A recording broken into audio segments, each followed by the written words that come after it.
G'day ladies and gents, welcome to Mags TV's vlog for the 29th of December 2014 and what will probably be the second last video I make for this year. So first things first, I'd just like to apologise for there not being a huge amount of gameplay content on the channel at the moment. Basically this time of the year I've been doing family commitments, doing all the Christmas stuff, getting ready for the New Year's stuff, getting very drunk on Boxing Day. And also managing to put almost 1,000 kilometres on my car in a little over a week and a half. So I really just haven't had time to really spend much time playing or even making videos at the moment, which is unfortunate, but it happens at this end of the year. That said, I did have time to make a Christmas video and I hope everybody enjoyed it. I just wanted to do something that was a little bit of fun and something I didn't have to worry about doing the commentary or anything on for the moment. A few questions did pop out of it. For those wondering what the modern aircraft and the helicopter in that video was, well, this is DCS World. This is the Huey module at the moment. I'm flying the Huey here. If you're interested in the simulation aspect of aircraft, I thoroughly recommend DCS World. It's a game where you can blow several hours just sitting on a runway learning how to start your selected aircraft, let alone actually taking off and flying it. And the best part about it is the core game is free on Steam. It comes with the Frogfoot Russian ground attack aircraft and an unarmed variant of the P-51 that you can fly around in from the word go. This is all free in. Once you start purchasing the aircraft packs afterwards, you do have to purchase them much like you would purchase a premium aircraft in War Thunder. However, about once every month to 2 months they come up on special at around 75% off. The Huey here cost about $10, which makes it about half the cost of an Era 4 premium aircraft, and this thing has a fully clickable cockpit while you're flying it. So it's perfectly modelled on the real Huey. It's approved by the Bell Aircraft Corporation as an accurate tool and accurate simulation. They actually use it in some of their training. Going through the actual switches and dials that control the Huey inside of the cockpit, you can use your mouse to manipulate them all, and in fact you will have to in order to be able to fly the aircraft. So it's a pretty hardcore simulation, and you do have to buy the aircraft, but the cost is still, on special, is about half of that of what you would actually have to pay for anything in War Thunder. And there's no grinding. You can just take it out for a spin and learn to fly it, and you will blow hours just learning how to take off and basically fly. This Huey at the moment, just being able to fly around as comfortably as I am now, you're looking at about 18 hours worth of flight time in it to actually learn to get it to this point. Once you actually start trying to learn combat, I could probably put another 20 or 30 just to learn to be proficient at combat before I ever think about using it actively in combat in multiplayer. Of course, the helicopters are only a secondary part of DCS World. The primary focus is on aircraft. The game carries everything from the MiG-15, the Su-27, the A-10 Warthog, most famously, is all modelled in stunning detail in. There is also some older aircraft. You can get the F-86 Sabre. The MiG-21 is currently in-game. The MiG-15 Biz is currently under development. The Focke-Wulf 190 is in-game along with the P-51D variant, and the most recent module that was added to the list of DCS World aircraft is the Bf-109K4. The amount of detailing that goes into aircraft in DCS is just stunning. It really is. And you will laugh your ass off when you play an aircraft in DCS that is actually present in War Thunder, like the P-51, the 190 or the K4, and then you go back and play it in War Thunder and see on a dev blog somewhere that the flight models for these aircraft are supposed to be 100% accurate. So you can expect to see a little bit of DCS World popping up on the channel soon. So next up, KSP. Now, I did promise some Kerbal Space Program video about 3 months ago and none of it has made the channel yet. It's because there was a little bit of a glitch with what I wanted to do.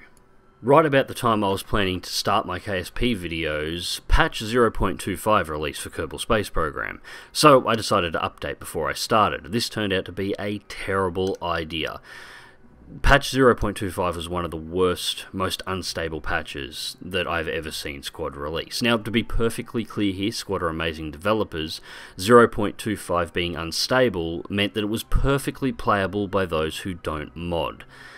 However, if you happen to want to large-scale mod your game, the game would crash randomly. I was having huge amounts of problems with combinations of mods that had never given me so much as the slightest problem before. This made doing the kind of series that I wanted to do near impossible. So basically what I've been doing is waiting for the next patch to release, and thankfully that has finally happened. Patch 0.90 has released. This is the first of the beta patches, so it's officially out of alpha now. It is content complete, it is now going through bug fixing, and from what I've been told, it's far more stable under mods.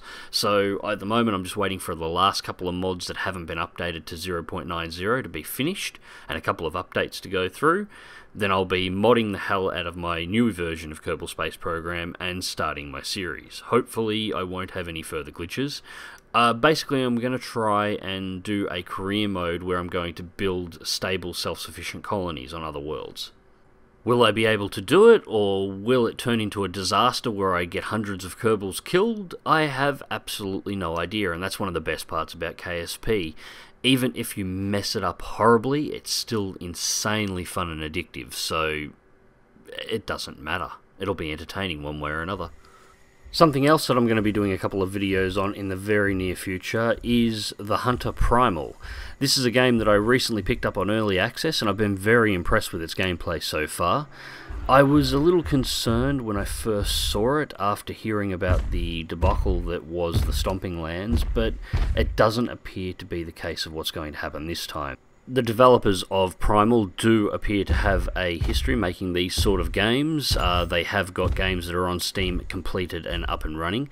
The only other concern I had with Primal before I picked it up was I heard rumours that the original Hunter game actually had a large amount of microtransactions in it, but thankfully the first thing you see when you check the forums on this game before buying it is a sticky post by the developers stating to everybody that there will be no microtransactions in this version of the game.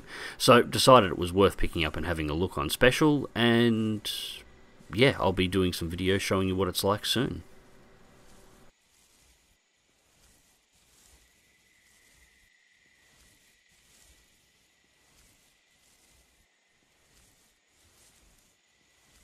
Elite Dangerous. Well, this is a game that I'm probably regretting not getting enough time to play the most, more than any others.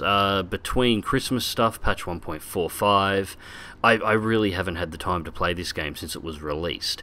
I'm trying to do something about that now. My Eagle is sitting in the middle of goddamn nowhere at the moment. I'm not entirely sure why I got spawned so far from the main core systems and spawning area, but I'm in an ultra low activity area. The upside is I'm not having to fight anyone for bounties or anything else. The Eagle's being kitted out at the moment for bounty hunting, so you're going to see some combat gameplay coming up soon, and I am going to be organising some group flyouts with Grievous and Semper Mortem, so there'll be some group gameplay coming up soon as well. The final thing I'm doing at the moment is setting up an exploration ship, because I want to go deep in. There's a couple of stars that are actually mapped by us now that I want to go and take a look at in-game myself. And I also want to go out to the procedural generation area and start jumping through star systems and seeing how the whole thing works. I've been told, and I've had a peek in the past, but I have not looked at that portion of the game in the live game yet. And this of course finally leads me to War Thunder, and my rant video, my Banshee video, and the most recent patch. Now, first things first, had a lot of people asking, are you still going to quit War Thunder? I was never going to quit War Thunder in the first place. I thought I made it quite clear in the rant video. I wasn't going to stop playing, I'm just going to stop paying. That's the difference. Right now, the development is not going in a manner that I think is worth spending my money on. I don't want to support the development until I see the game going back on track.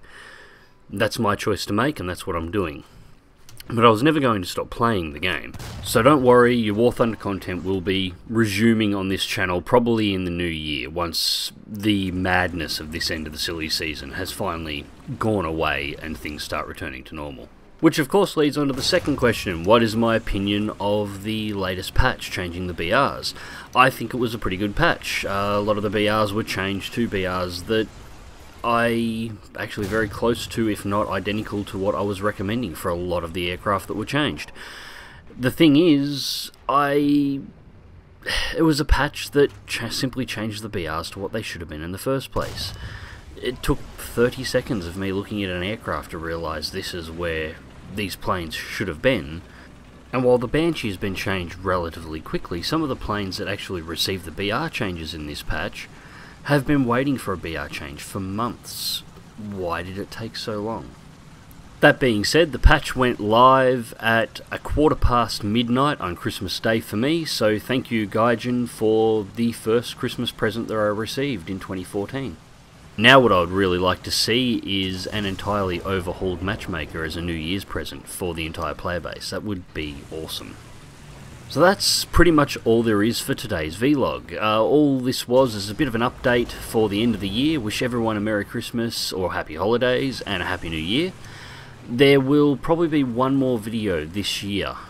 I think my New Year's video, I got a lot of requests for a top 10 video. What is my personal favourite 10 aircraft?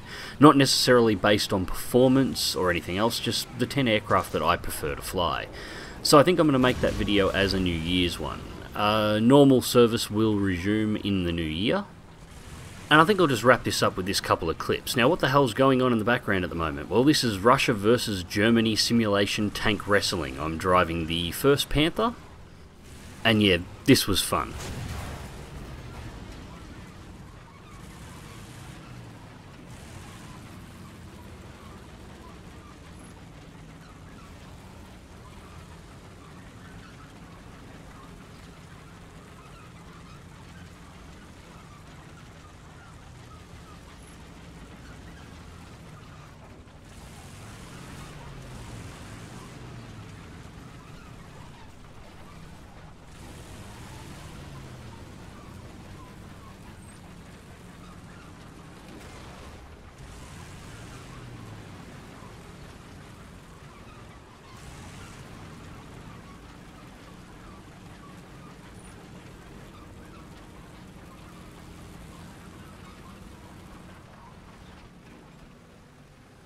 Panther wins.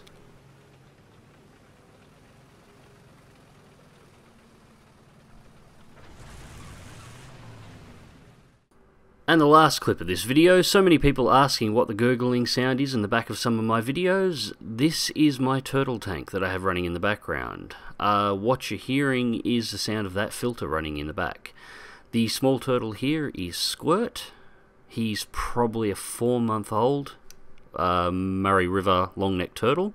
The larger one here swimming around is Crush. He's about 6 months old.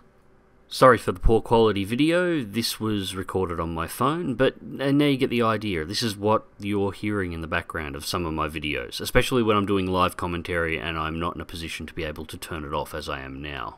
The small fish floating around in the background were actually feeder fish. They were added to the tank for these guys to hunt. They are predators. However, both turtles are lazy shits and neither one of them want to go to the effort of actually chasing the fish down.